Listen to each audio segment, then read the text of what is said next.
Terima kasih Tuhan. Bapak, terima kasih buat pagi hari ini. Kami percaya tidak ada tempat yang paling indah selain hadirat Tuhan. Ketika kami mengangkat tangan ini bukan karena kebiasaan. Ketika kami bernyanyi, ketika kami memuji, ini bukan karena hari Minggu. Tapi kami lakukan semua karena kami mencintai Engkau Tuhan. Satu hal yang harus kami tahu dalam hidup kami adalah semua tentang kasih karunia Tuhan. Tidak ada yang layak untuk dibanggakan selain Engkau sendiri. Karena benar, hidup kami tentang Engkau sendiri Tuhan. Berbicaralah kepada kami Bapa, biarkan hati kami seperti tanah yang gembur yang siap menerima benih yang hidup daripada Tuhan. Ubahkan kami lewat firman-Mu. Terima kasih Bapa, kami siap untuk menerima firman Tuhan. Di dalam nama Tuhan Yesus kami berdoa, haleluya. Yang percaya sama-sama katakan amin. Beri tepuk tangan yang meriah buat Tuhan Yesus. Silakan duduk saudara. Puji Tuhan. Shalom. Shalom. Saudara bersuka cita? Puji Tuhan. Dengan tidak mengurangi rasa hormat, pertama-tama saya berterima kasih kepada Gembala, Wakil Gembala, staf diaken, pengerja. Terima kasih yang mengizinkan waktu bagi saya untuk membagikan firman Tuhan. Saya ingat persis ini adalah ketiga kali untuk ketiga kalinya saya datang di gereja saudara. Dan saya tetap percaya bahwa hidup ini tentang kasih karunia Tuhan Pak. Saudara-saudara tidak punya alasan untuk tidak menyembah Tuhan. Coba cek hidup saudara. Dulu saudara gak punya apa-apa, sekarang saudara diberkati. Dulu saudara susah, sekarang bisa menikmati berkat Tuhan. Jadi saya suka dengan lagu tadi bahwa hidup ini memang tentang penyembahan. Saudara, di sorga itu ada 3 malaikat yang paling besar yang memimpin seluruh malaikat. Yang pertama ada Gabriel. Gabriel ini waiters angel, malaikat yang melayani. Yang kedua ada Michael, warriors angel, malaikat perang. Dan yang ketiga ada satu malaikat yang tugasnya dia dekat dengan Tuhan untuk memuji dan menyembah Tuhan. Namanya Lucifer. Saudara, ketika Lucifer berkeinginan untuk dia menyamai Tuhan, baru berkeinginan, maka Tuhan buang dia dari sorga. Nah, tugas Lucifer itu adalah untuk menyembah Tuhan. Tugas Lucifer itu worshiper, dia penyembah. Makanya ketika Lucifer dibuang oleh Tuhan, sorga itu kosong dengan penyembah. Makanya kalau saudara baca Yohanes 4 ayat ke-23, Alkitab bilang begini, aku mencari penyembah-penyembah yang benar. Sorry to say, Tuhan tidak cari orang Kristen. Makanya minta maaf ya, jangan bangga karena saudara KTP saudara Kristen. Karena buat saya kekristenan tanpa penyembahan, sebenarnya saudara gak kenal Tuhan. Esensi yang terpenting dalam sebuah ibadah Pak, bukan musik. Esensi yang terpenting dalam sebuah ibadah bukan pendeta, bukan.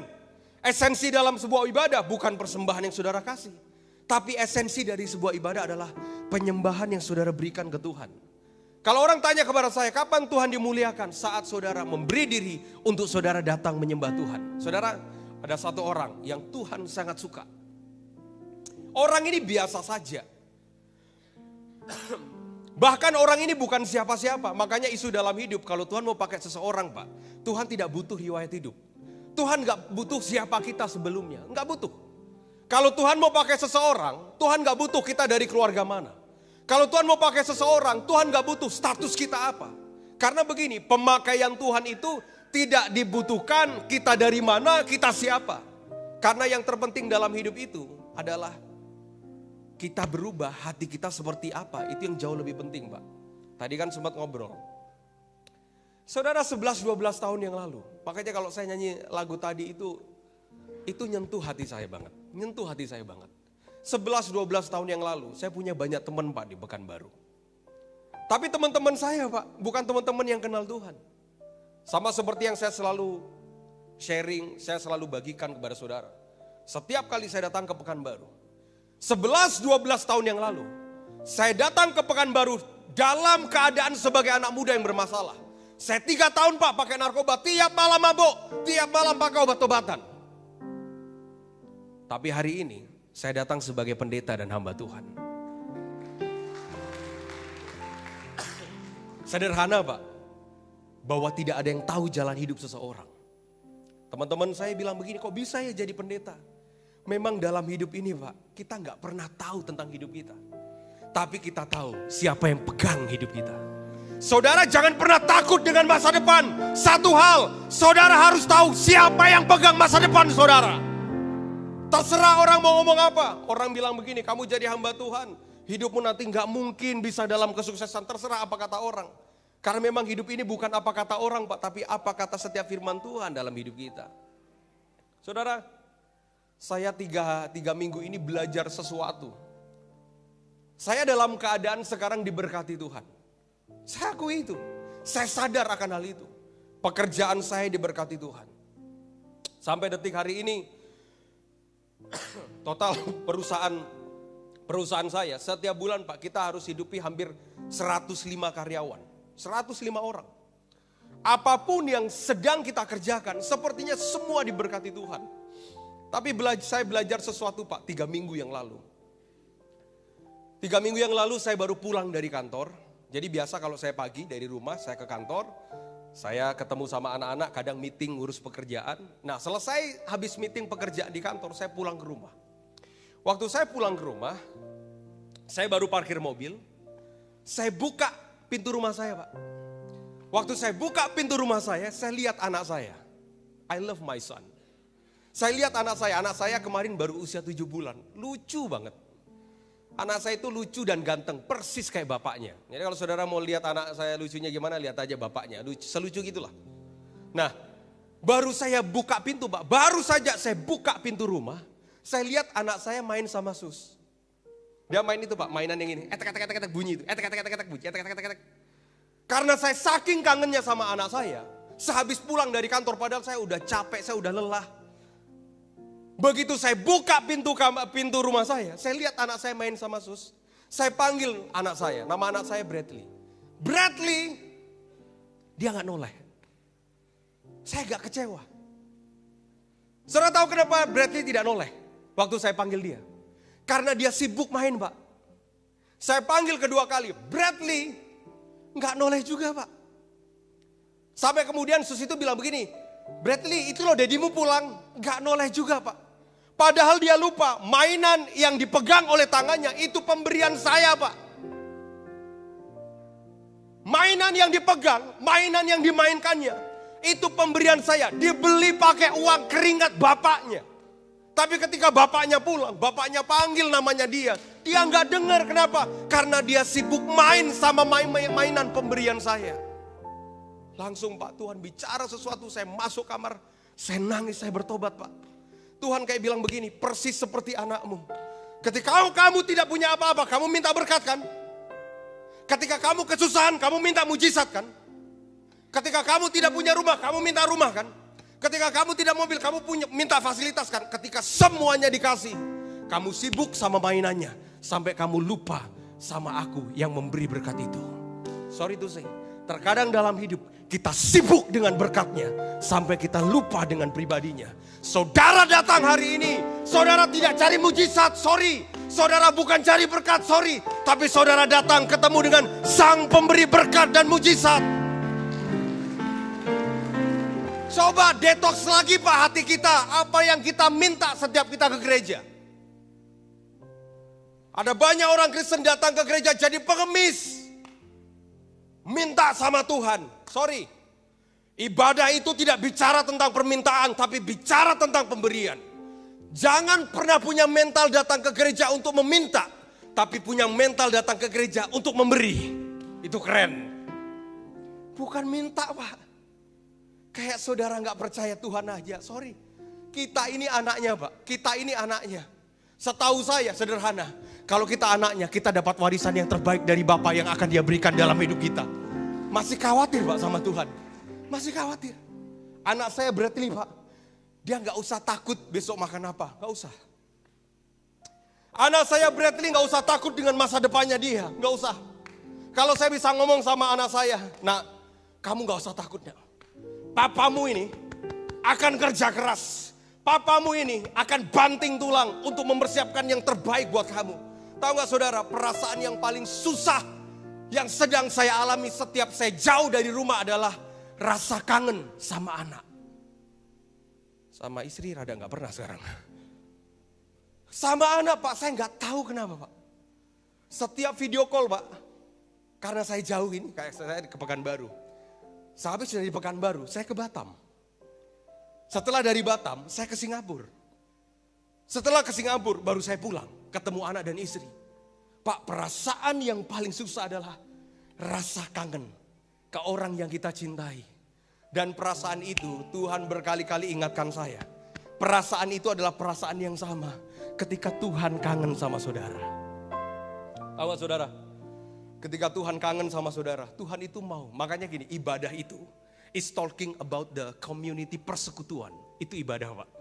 Makanya kalau saudara angkat tangan, saudara menyembah Tuhan. Saudara harus ngalamin perjumpaan dengan Tuhan. It's so powerful. Saudara, secapek apapun saya kerja di kantor, secapek apapun saya ngitung duit, secapek apapun saya ngitung hasil-hasil yang saya kerjakan, secapek apapun bahkan saya di tengah hutan ngurusin tambang, begitu saya pulang ke rumah, saya gendong anak saya, capek saya hilang Pak. Tahu gak saudara, perasaan yang sama ketika Bapak ketemu dengan saudara. Saudara dalam hadirat Tuhan. Makanya begini, Bapak yang baik Pak. Tuhan ngasih perumpamaan. Bapak yang baik, apapun yang anaknya butuhkan, dia pasti berikan. Apalagi Bapak saudara di sorga. Gak usah takut dengan urusan perut. Gak usah takut Pak. Bapak saudara kaya. Terlalu lama kita mencurigai Tuhan. Gak mungkin begini Pak. Saudara ngaku anaknya, tapi saudara khawatir akan cuma masalah kebutuhan. Makanya begini, urusan kekristenan Pak bukan di sini, tapi di sini. Saudara mau belajar yang di sini? Kayaknya salah khotbah nih kayaknya. Kayaknya banyak yang pengen saya khotbah 5 langkah supaya sukses, 7 langkah supaya diberkati, 6 langkah supaya bintangnya menyala. Pak, berkat itu berbahaya kalau saudara tidak cinta akan Tuhan. Mau buktinya? Pelajari, baca dalam Alkitab. Daud tidak pernah jatuh dalam dosa ketika dia masih jadi gembala kambing domba yang cuma 2-3 ekor. Tapi ketika Daud sudah jadi raja, bintangnya menyala Pak. Dia jadi otak pembunuhan, istrinya orang diambil. Maaf ya, berkat tidak ada yang salah. Tapi berkat menjadi sumber masalah ketika berkat menguasai hati saudara dan saudara melupakan dan meninggalkan Tuhan. Bahasa saya sederhana. Berkat itu cuma di tangan. Apa yang ada di tanganmu, jangan pernah merubah apa yang ada di hatimu. Saudara sudah siap terima firman Tuhan? Katakan amin. Saya beri judul khotbah saya, judulnya sederhana, judulnya tentang sudut pandang. Kekristenan itu bicara bagaimana cara kita memandang kehidupan. Ya, karena banyak orang Kristen Pak, cara memandangnya salah. Cara hidupnya juga salah. Cara pandang akan mempengaruhi cara hidup. Makanya dalam hidup itu kita harus punya sudut pandang yang benar. Nah, sudut pandang manusia itu selalu salah. Makanya kita akan belajar melihat dari sudut pandangnya Tuhan. Ngelihat kehidupan itu Pak, ngelihat masalah, ngelihat persoalan, itu harus dari sudut pandangnya Tuhan. Kalau saudara ngelihat dari sudut pandangnya manusia, seringkali bermasalah. Makanya seringkali masalah dalam sebuah masalah bukan masalahnya. Tapi masalah dalam sebuah masalah adalah cara pandang yang seringkali salah untuk melihat masalah.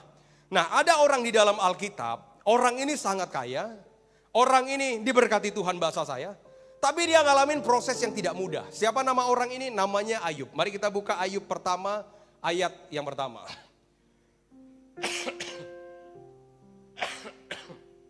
Ayub 1 ayat yang pertama. Mari kita baca sama-sama saudara, 1, 2, 3.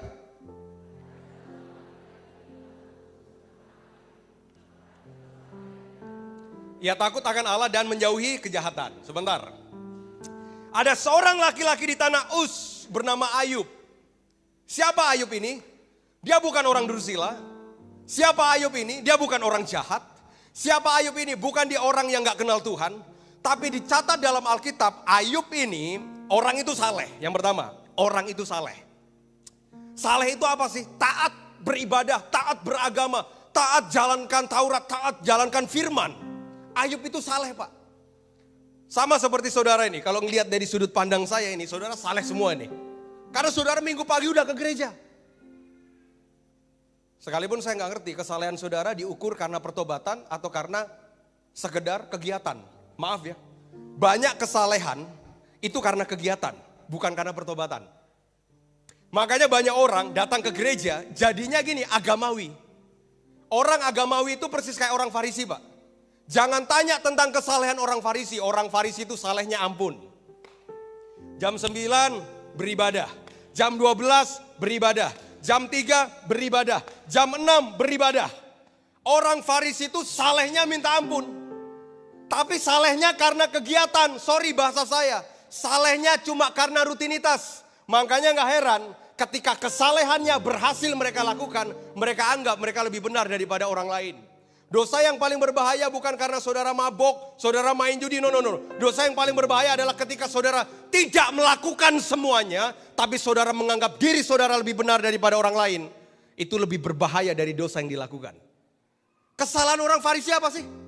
Orang Farisi gak berzinah. Kesalahan orang Farisi apa? Main judi? Enggak, Pak. Mabok? Enggak. Kesalahan orang Farisi adalah setiap aktivitas agamanya mereka anggap bahwa itu lebih benar daripada orang lain. Makanya musuh yang paling berbahaya adalah aktivitas agama. Jangan-jangan saudara cuma ibadah karena kegiatan, tapi bukan pertobatan.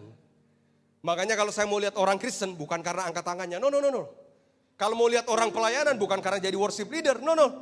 Kalau mau lihat orang pelayanan bukan karena jadi asar, bahkan jadi pendeta. Karena pertobatan itu tidak diukur dari sana, Pak. Sorry to say. Apa yang ada di depan ini bisa jadi panggung untuk cari kemuliaan manusia.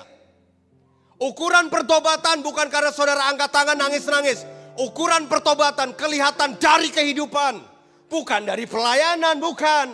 Makanya saudara jangan heran ada orang yang pelayanan Pak kelakuannya luar biasa, Pak. Karena begini, ukuran pertobatan itu pada kehidupan sehari-hari, sayang. Enggak ada yang amin nih. Bukan pada pelayanan. Pelayanan adalah bentuk pengabdian ke Tuhan. Tapi pertobatan itu kehidupan yang Tuhan inginkan. Makanya jangan seneng karena Kristen. Saya agak singgung sedikit, Pak. Jangan Kristen bahkan kalau pakai kalung salib. Gak usah bangga. Karena setahu saya di puncak Bukit Golgota ada 3 salib, Pak. Yang di tengah salib Yesus, yang kedua salibnya penjahat. Sederhana. Salib yang saudara pakai kalau tidak sesuai dengan kehidupan, salib mana yang saudara hidupi? Nah, kembali, orang ini, Pak, dia orang saleh, taat beragama. Tapi tahukah saudara, saleh aja tidak cukup. Terus. Orang itu saleh, apa saudara? Dan jujur. Waduh. Ini jujur nih, kalau dalam sebuah perusahaan, bisnis, kejujuran itu jauh lebih penting daripada kepintaran, Pak. Bahkan buat saya, akhir-akhir ini kita susah untuk mencari orang yang jujur. Terlalu banyak kita bisa cari orang pintar. Tapi tidak banyak kita cari orang jujur. Ya, buat saya orang yang mengasihi Tuhan kalau mau memuliakan Tuhan, belajar aja dalam hidup untuk jujur. Belajar aja dalam hidup untuk jujur. Terus dia sudah saleh, dia jujur, terus ia takut akan Allah dan menjauhi kejahatan. Ini orang keren, Pak. Ini tipikal laki-laki kebanggaan. Benar. Ada banyak orang yang takut akan Tuhan tapi masih kejahatan masih suka. Tapi Ayub dia kejahatan gak suka. Dia saleh, dia jujur, dia takut akan Allah dan dia menjauhi kejahatan. It's so perfect, sempurna. Tapi tahu gak saudara apa yang Tuhan lakukan? Boleh saja sih dia saleh. Boleh saja dia jauhi kejahatan. Tapi satu hal yang Tuhan lakukan. Hanya dalam waktu 1 hari. Semua kekayaannya lenyap, Pak. Habis. Tuhan proses hidupnya. Sampai semuanya habis. Makanya gini ya. Kesetiaan itu, Pak, jangan diukur di tanah perjanjian. Tapi kesetiaan itu terlihat di padang gurun. Yang penuh dengan rasa lapar dan juga kehausan. Kalau orang tanya sama saya, Pak, apa proses yang terbaik untuk kita bisa setia sama Tuhan? Padang gurun. Gak banyak orang suka, Pak, dengan khotbah padang gurun. Gak banyak orang suka, Pak, dengan khotbah penyalipan. Tahu gak saudara, kenapa Yesus matinya harus disalib? Bukan karena salib hukuman yang paling jahat, bukan. Salib bukan hukuman yang paling buruk, bukan. Di Yahudi ada hukuman yang lebih kejam daripada salib. Dikuliti, dirajam, dimutilasi. Tapi kenapa Yesus matinya harus disalib? Sederhana. Seluruh manusianya dia, Pak. Dia gantungkan mati di atas kayu salib. Tahukah saudara? Manusia ini jahat, Pak. Manusia daging ini jahat, Pak. Makanya setiap hari ini mesti dipaku. Setiap hari, Pak, ini mesti dipaku, Pak.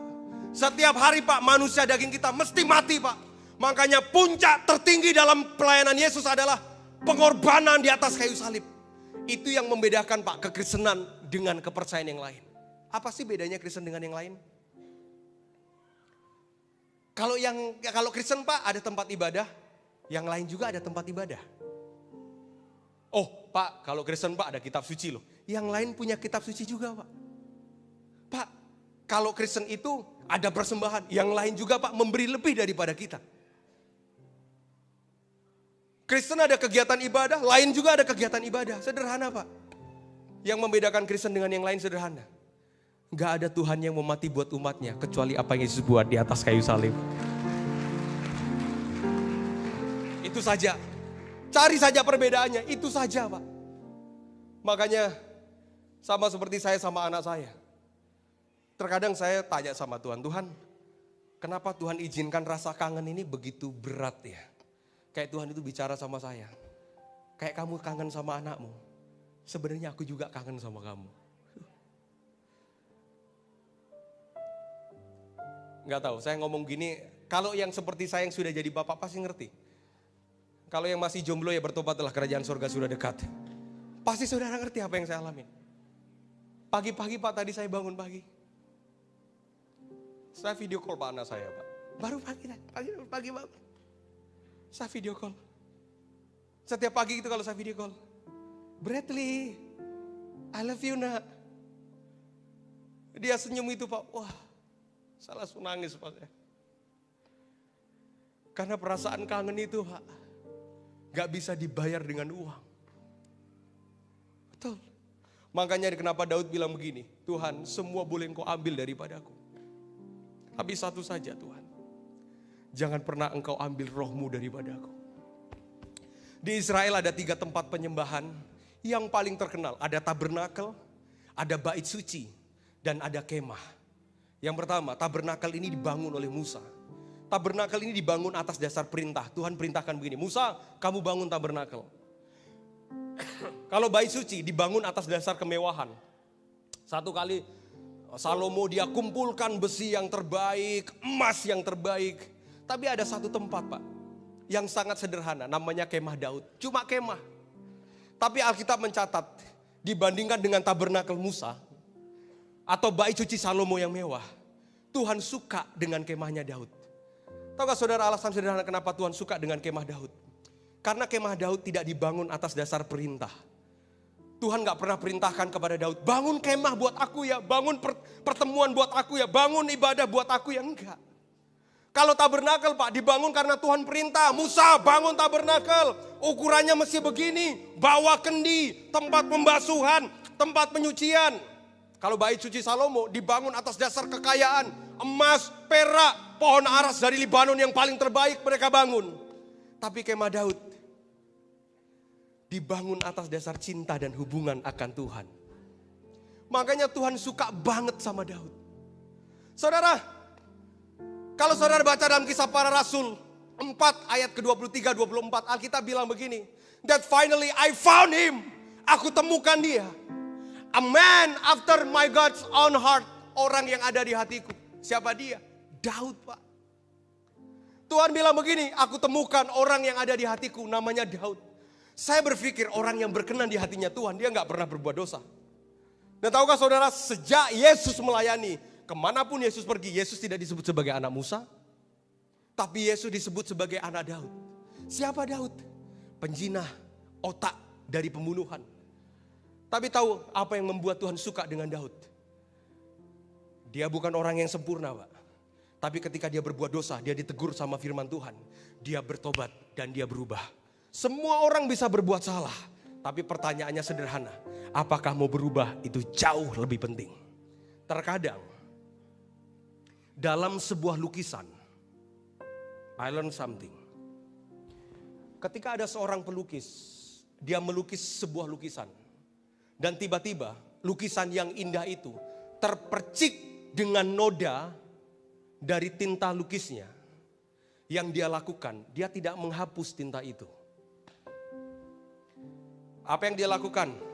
Kalau seorang pelukis sejati, setiap noda percikan dari tinta kuas lukis itu, dia tidak hapus. Tapi dia akan lanjutkan dengan lukisan yang lain yang lebih indah. Seringkali dalam hidup kita gagal. Kita lakukan noda. Terkadang justru dari kegagalan kita, Tuhan bekerja dengan cara yang tidak terduga dalam hidup kita. Oh ya. Makanya hari itu ketika Ayub diproses sama Tuhan, dia bisa saja ngeluh, Pak. Dia bisa saja marah sama Tuhan. Pak, kalau cuma anak yang mati, mungkin masih bisa nerima. Tapi completely proses dari Tuhan. Anaknya mati semua. Yang kedua, hartanya habis. Yang ketiga, kesehatannya habis. Ada orang yang ngalamin masalah cuma masalah kesehatan. Sakit, Pak, tapi duit masih banyak. Ada orang juga yang ngalamin proses, uangnya habis, tapi keluarga masih utuh, Pak. Ayub tidak. Anaknya mati semua. Saya gak bisa bayangin sih. Makanya kadang kalau saya ngelihat jemaat, Pak saya punya masalah, apa sih masalahnya Pak? Cicilan motor belum bayar, Pak. Itu bukan masalah, itu kekeliruan hidupmu sayang. Pak saya punya masalah, kenapa? Cicilan mobil Pak gak bisa dibayar, mobilnya ditarik sama bank, kamu yang ngambil, kamu yang bertanggung jawab, gak usah nyalain Tuhan. Makanya ukur hidupmu, jangan ukur gaya hidupmu.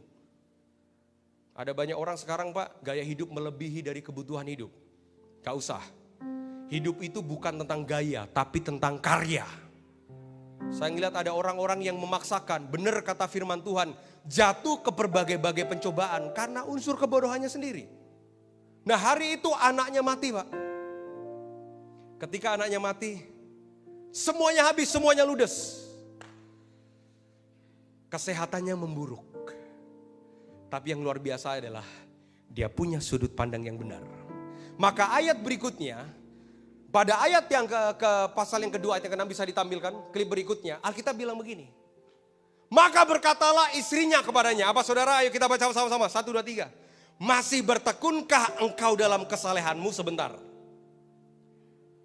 Ketika semuanya sudah habis, anaknya mati, hartanya habis, kesehatannya hancur.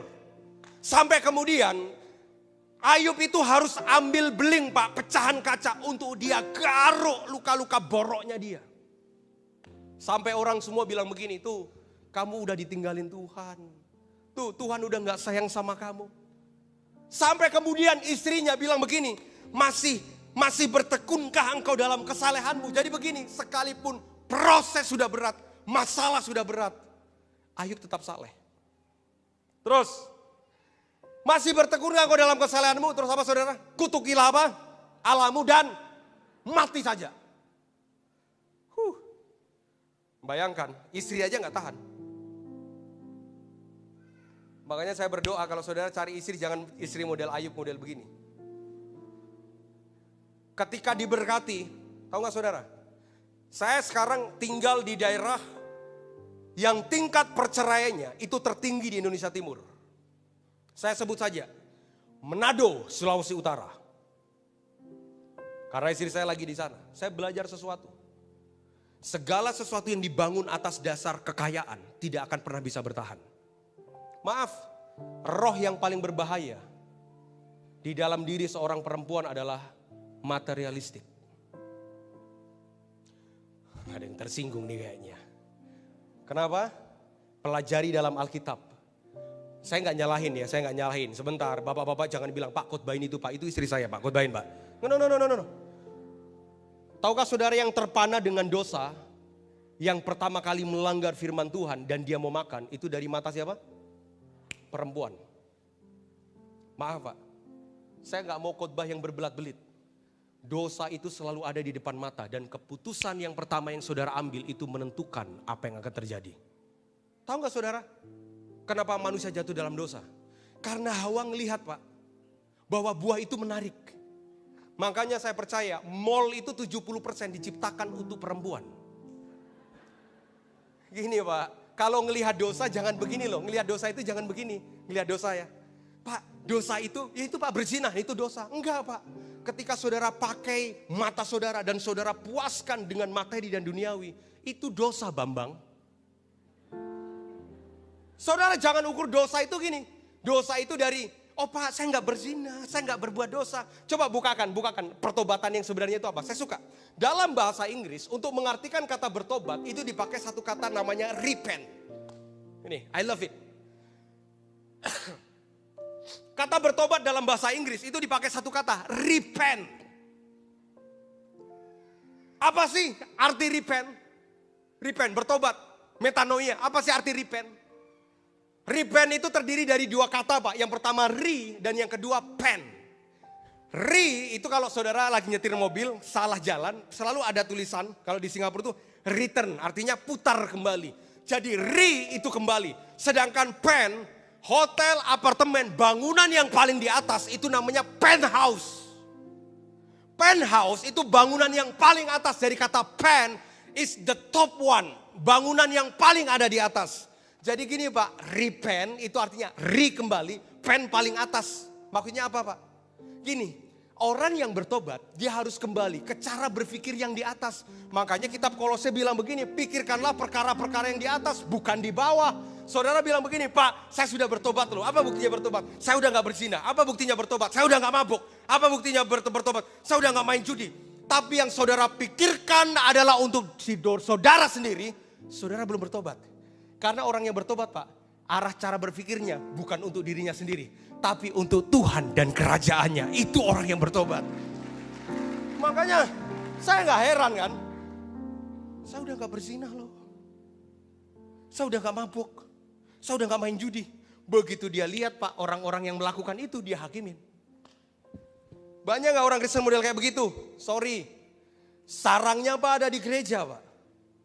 Makanya saya khotbah di depan bukan karena saya lebih baik daripada saudara. Saya sadar satu hal. Kita baik bukan karena kita yang baik. Tapi yang Yesus yang baik ada di dalam diri kita. Sadari itu Pak. Jadi gak ada alasan untuk kita menganggap diri kita lebih baik daripada orang lain. Makanya cara berpikir kita mesti repent, kembali ke atas. Ngelihat segala sesuatu itu pakai cara berpikir dan sudut pandangnya Tuhan.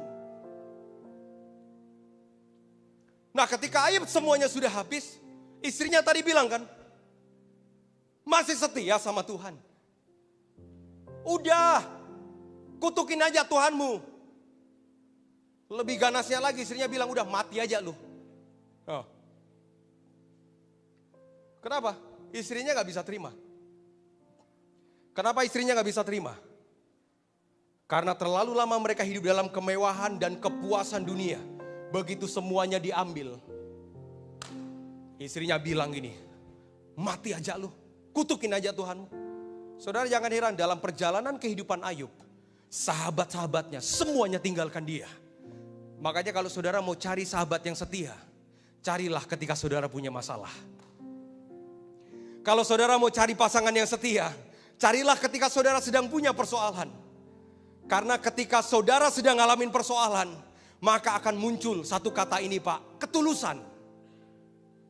Tahukah saudara, sampai detik hari ini saya di mentoring dengan seorang hamba Tuhan, tidak terdengar namanya. Dia hamba Tuhan biasa. Jemaatnya gak sampai 30 orang. Beliau ada di Papua. Gak sampai 30 orang. Tapi beliau ini Pak tulus sama saya Pak. Di saat saya susah, dia perhatikan saya, dia telepon. Nak, sudah makan? Di saat saya gak punya apa-apa, dia bilang, nah tetap setia sama Tuhan. Kalau sekarang Pak, Pastor David ya? Oh kalau bahasa Manado itu kitab teman. Saya kayak mau bilang, lu kemana aja tahun lalu? Saya ngalamin promosi Tuhan Pak dalam bisnis pekerjaan saya 2 tahun ini Pak. Tapi sebelumnya orang ngomongin tentang saya, itu David ya? Udah gak bener tuh. Itu David ya? Udah gak usah deketin dia gak bener. Tapi ketika saya diberkati, punya fasilitas, rumah cukup oke, keren. Orang ngaku sebagai teman saya belajar sesuatu. Ketulusan tidak akan pernah bisa terbayarkan dengan apapun. Makanya begini, dalam hidup ketika saudara sedang punya masalah. Saya belajar satu hal dari anak saya. Faktanya adalah ketika Bradley itu tidak sibuk lagi sama mainannya. Dia ngelihat saya, Pak. Terkadang saudara harus singkirkan sedikit mainan itu. Supaya saudara tidak fokus dengan mainan itu. Supaya saudara bisa fokus dengan yang memberi mainan itu. Nah ketika semuanya sudah habis, dia diproses. Ketika istrinya bilang, udah kutukin aja Tuhan. Terus ayat berikutnya, ayat berikutnya tadi. Ayat ke-10, tetapi jawab Ayub kepadanya apa saudara?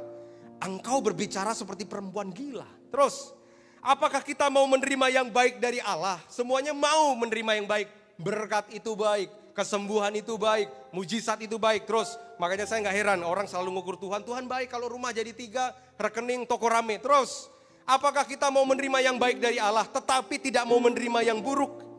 Poin saya ini, dalam kesemuanya itu, Ayub tidak berbuat dosa dengan bibirnya. Padahal bisa saja Ayub bilang segini sama Tuhan, Tuhan aku kan sudah saleh tapi kenapa Tuhan proses? Tuhan aku sudah saleh tapi kenapa anakku mati? Dalam kesemuanya dia tetap jaga mulutnya untuk tidak berbuat dosa. Masalah boleh ada Pak, tapi jaga mulut saudara untuk tidak menyalahkan Tuhan. Berapa banyak saudara tidak tahan dengan mulut? Berapa banyak saudara protes dan pakai mulut saudara. Padahal saudara lupa setiap proses untuk membuat hidupmu progres dalam kehidupan. Tapi kadang mulut gak tahan Pak. Ngomel kita sama Tuhan. Kita marah sama Tuhan. Kita gak terima sama Tuhan. Tapi Alkitab mencatat Ayub dalam kesemuanya tidak berbuat dosa dengan mulutnya. Keep your mouth. Jaga mulut. Makanya ketika pekerjaan saya mulai Pak, orang bilang begini, kamu gak mungkin berhasil. Kamu gak mungkin sukses. Kamu gak mungkin diberkati. Setiap hari, setiap saya bangun Pak, saya selalu bilang begini. Makin hari, makin sehat, makin kaya, makin jadi berkat. Itu perkataan iman. Waktu COVID, saya memulai bisnis Pak, waktu COVID. COVID lagi marak-maraknya, orang bilang begini, nanti gagal, nanti hancur. Saya bilang begini, saya memperkatakan dalam diri saya, makin hari, makin sehat, makin kaya, makin jadi berkat buat banyak orang. Coba saudara, buka tangan saudara, coba bilang gitu. Makin hari, makin sehat, makin kaya, makin jadi berkat. Saudara jangan tolak kata kaya. Tidak ada yang salah dengan kata kaya. Tapi sikap hati yang salah, itu yang kadang membuat kekayaan itu salah. Ada orang yang so rendah hati gini Pak. Pak saya gak butuh kaya. Biarkan saya miskin saja Pak, supaya saya rendah hati sama Tuhan. Kalau ada yang model begitu sini, saya datang, saya doakan supaya semakin melarat, supaya semakin rendah hati. Enggak saudara, saya belajar sesuatu.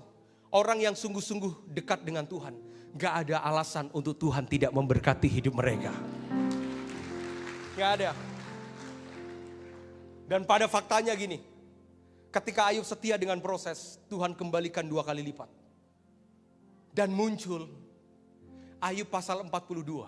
Dia bilang begini, Ayub 42. Tolong tampilkan. It's so simple. 1, 2, 3, ayat 42, ayat 5. Kita baca sama-sama saudara. 1, 2, 3.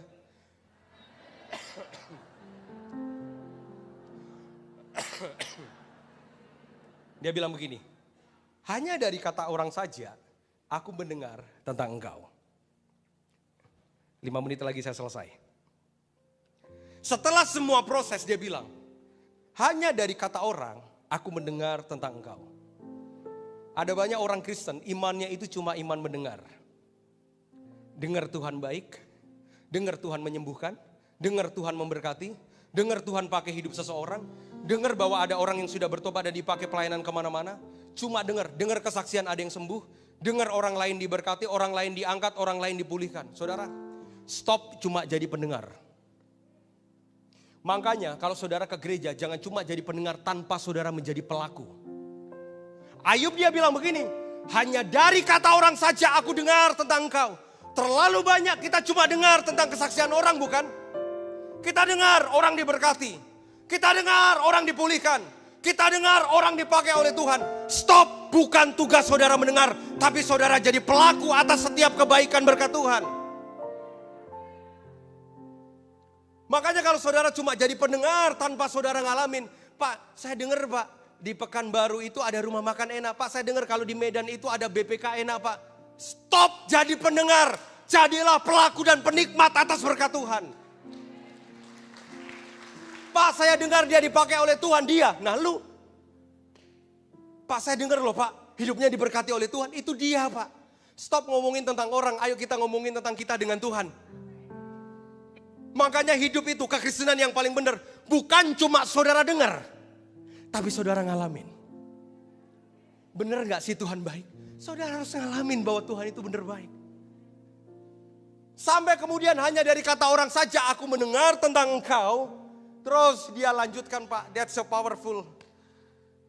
Tetapi sekarang mataku sendiri, apa saudara? Memandang engkau. Kalau dulu Ayub itu cuma dengar tentang Tuhan, salehnya karena saleh mendengar. Berkatnya cuma sekedar ya berkat, tapi belum ngalamin Tuhan. Tapi ketika dia ngalamin proses, dia baru sadar. Dulu gua itu dengar tentang Tuhan itu dari orang. Tapi ternyata sekarang mataku memandang Tuhan. Makanya saudara jangan cuma dengar dari mimbar, Yesus itu baik. Jangan cuma dengar dari mimbar, Yesus sanggup melakukan mujizat. But you have to experience it. Saudara harus ngalamin. Makanya ada orang di dalam Alkitab namanya Yakub. Bertahun-tahun Pak, dia dikhotbahin sama papanya. Bertahun-tahun dia diomongin sama Ishak.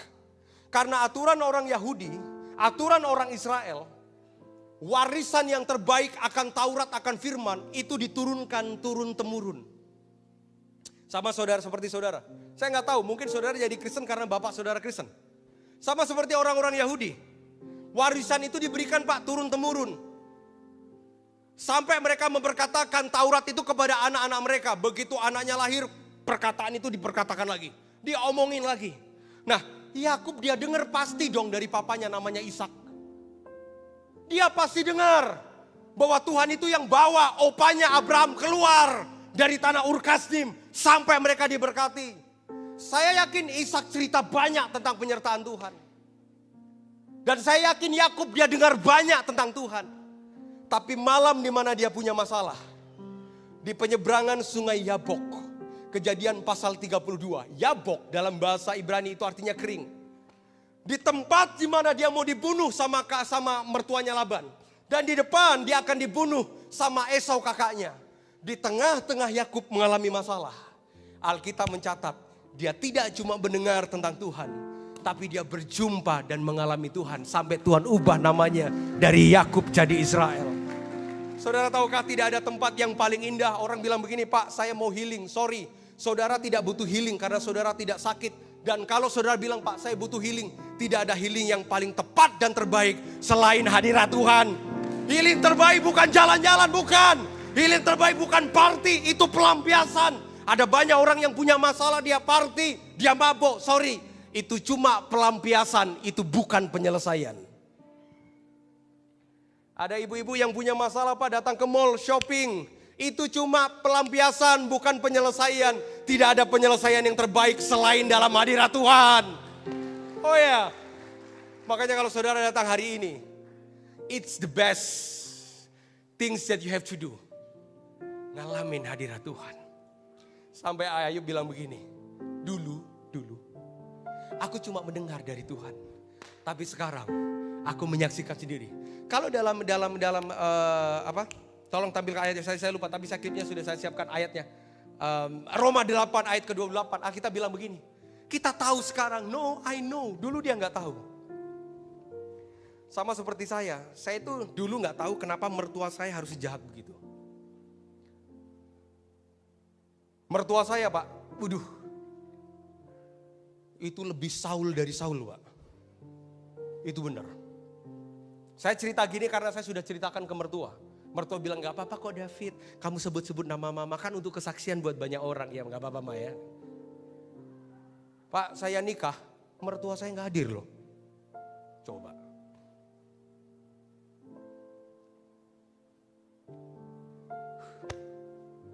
Saya nikah, mertua saya nggak hadir, Pak. Dua-duanya nggak hadir. 2 minggu sebelum saya menikah, mertua saya panggil saya, Pak. Dia kepalkan tangan, Pak, di depan wajah saya. Itu kamu, saya mau tonjok kamu ya. Bener, Pak. Sampai saya bilang begini, Tuhan, apa yang salah, Tuhan? Saya ini hamba Tuhan.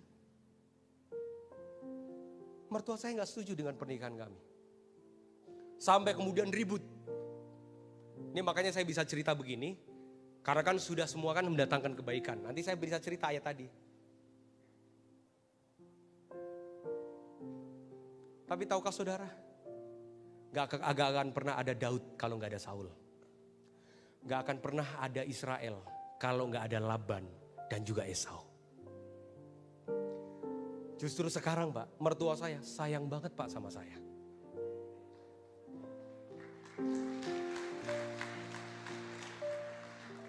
Jadi saya tahu, Pak, Roma pasal 8 ayat ke-28. Kita tahu sekarang, dulu saya gak tahu. Kenapa semua orang meninggalkan saya? Dulu saya nggak tahu kenapa saya harus diproses. Dulu saya nggak tahu kenapa saya harus disisihkan. Dulu saya nggak tahu kenapa saya harus disingkirkan. Dulu saya nggak tahu kenapa saya harus makan aja susah. Tapi sekarang aku tahu bahwa Allah turut bekerja dalam segala perkara, segala sesuatu untuk mendatangkan kebaikan bagi mereka yang mengasihi Dia, yaitu bagi mereka yang terpanggil sesuai dengan rencana Allah. Dulu kita tidak tahu. Setelah kita ngalamin berkat Tuhan, baru kita tahu. Oh, ternyata begini. Pernah saudara kayak gitu? Pernah kan? Sekarang kita tahu kan? Kalau dulu kita nggak tahu kan? Kenapa? Karena memang, Pak, bedanya kita sama Tuhan. Tuhan itu maha tahu, kita itu berusaha sok tahu dalam kehidupan. Saya belajar. Ada lagu yang bilang begini, ada lagu kasih G. Kasih A, satu kata. Firman-Mu pelita bagi kakiku, terang bagi jalanku. Saudara, ayat yang saudara baca di dalam kitab Mazmur bahwa firman-Mu terang bagi kakiku. Saya dulu agak bingung, apa maksudnya firman itu pelita bagi kakiku. Ternyata begini, di Israel itu padang gurun. Padang gurun itu tempatnya ular dan kalajengking. Jadi binatang yang paling berbuas, reptil yang paling buas, beracun, itu ada di padang gurun. Nah, orang Israel kalau berjalan malam hari itu tidak boleh bawa api atau pelita itu di atas. Kenapa? Karena kalau mereka bawa pelita, kalau saudara jalan di padang gurun, saudara bawa pelita, api itu di atas, obor atau apapun. Maka di bawah, kaki saudara bisa dihantam sama ular dan kalajengking. Apa yang harus dilakukan untuk setiap orang-orang bahkan musafir di malam hari ketika mereka jalan? Maka orang Israel, nanti cek di Google, mereka ikat satu kayu untuk ditaruh pelita. Ditaruh api, biasanya obor. Untuk apa? Supaya ketika mereka jalan, satu langkah, ular dan kalajengking itu tidak menghantam kakinya mereka.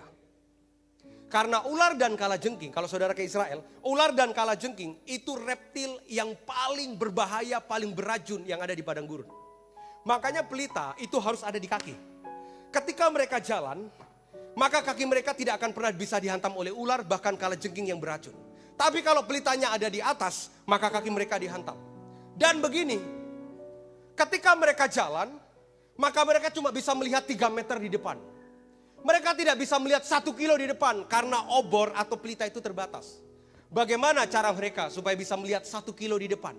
Maka yang dilakukan oleh mereka adalah langkah demi langkah, mereka harus berjalan hati-hati. Ketika mereka melangkah 1 meter lagi, mereka akan lihat 3 meter ke depan.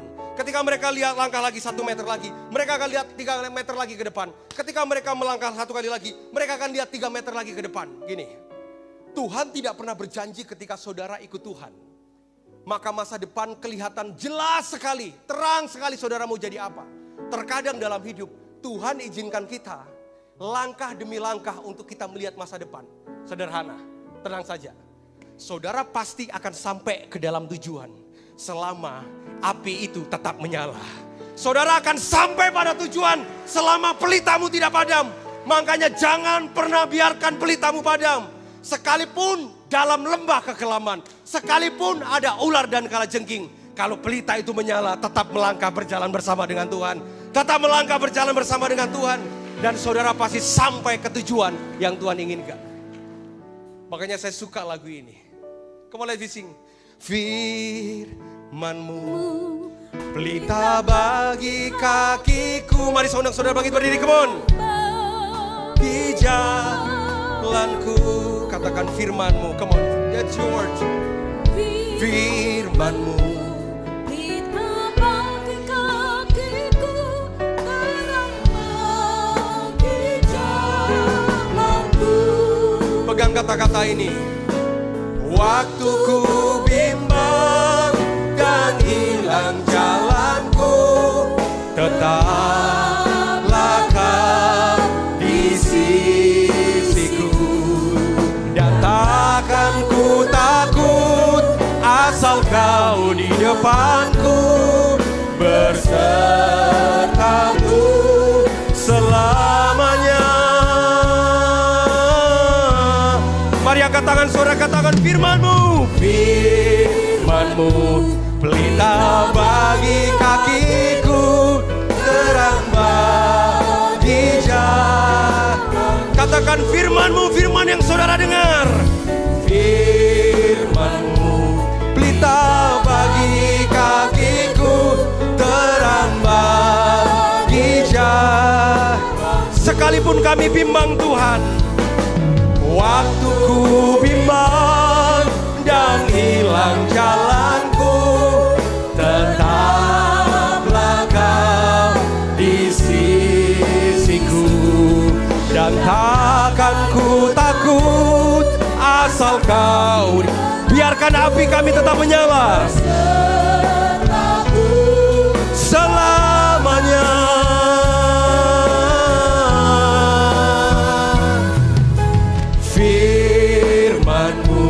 Pelita bagi kakiku, terang bagi jalan. sekali lagi dengan iman, firman-Mu. Firman-Mu, apapun kata dunia, kami tetap pegang apa kata firman. Karena kami pegang janji-Mu waktu kami bimbang. Waktu ku bimbang dan hilang jalanku. Come on everyone singing. Tetaplah Kau di sisiku, dan takkan ku takut, asal Kau di dekatku, besertaku selamanya.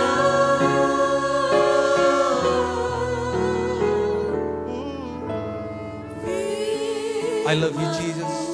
Pelita bagi kakiku, terang bagi jalanku. Izinkan saya berdoa, saudara angkat kedua tangan di hadapan Tuhan. Bapa, dalam nama Yesus, kami percaya satu hal. Masalah boleh punya nama, tapi Yesus adalah nama di atas segala nama. Ajarkan kami satu hal.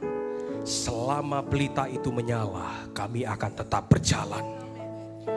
Kami tidak akan pernah takut dengan ular dan kalajengking di padang gurun. Sekalipun kami ada di padang gurun, kami percaya penyertaan Tuhan akan tetap sempurna. Mari saudara angkat tangan di hadapan Tuhan. Izinkan saya berdoa. Mungkin saudara sedang mengalami padang gurun, proses sama seperti Ayub. Belajar satu hal ketika Ayub berkata, dulu aku mendengar dari kata orang, tapi sekarang mataku sendiri menyaksikan. Berkat yang terbesar bukan masalahmu selesai, tapi berkat yang terbesar adalah kekuatan untuk menghadapi masalah. Tidak akan pernah ada pahlawan tanpa ada sebuah peperangan. Terkadang Tuhan izinkan kita di medan pertempuran masalah kita untuk menjadikan kita lebih daripada pemenang. Saudara, apapun masalahmu, mari berdoa kepada Tuhan, mari bersyukur. Yang bisa berbahasa roh, mari berbahasa roh. Angkat kedua tangan di hadapan Tuhan. Ini adalah tempat terbaik saudara mengalami hadirat Tuhan. Di dalam bayar syakara lapapa. Makasih Tuhan. Thank you Jesus. Sekalipun ada ujian, kami tetap percaya penyertaan Tuhan lebih dari semua. Labaya syakara lababa.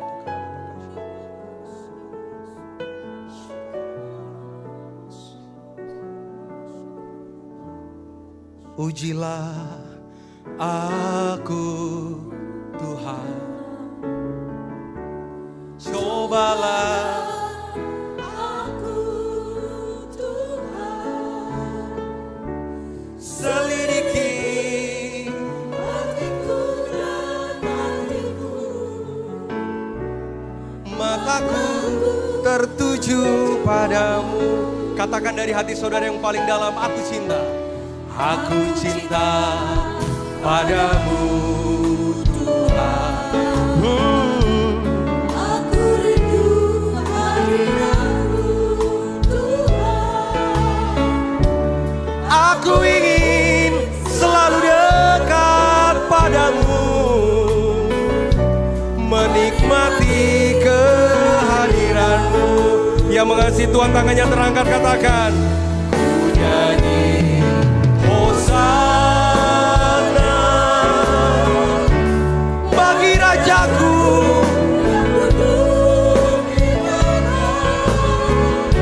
Aku muliakan dan kuagungkan, Kau layani sembah. Tepuk tangan yang meriah buat Tuhan Yesus yang mengasihi Tuhan. Aku cinta padamu Tuhan, aku rindu hadirat-Mu Tuhan. Aku ingin selalu dekat padamu, menikmati kehadiran-Mu. Sambil tangannya terangkat, come on everyone. Silakan kepada worship leader, come on.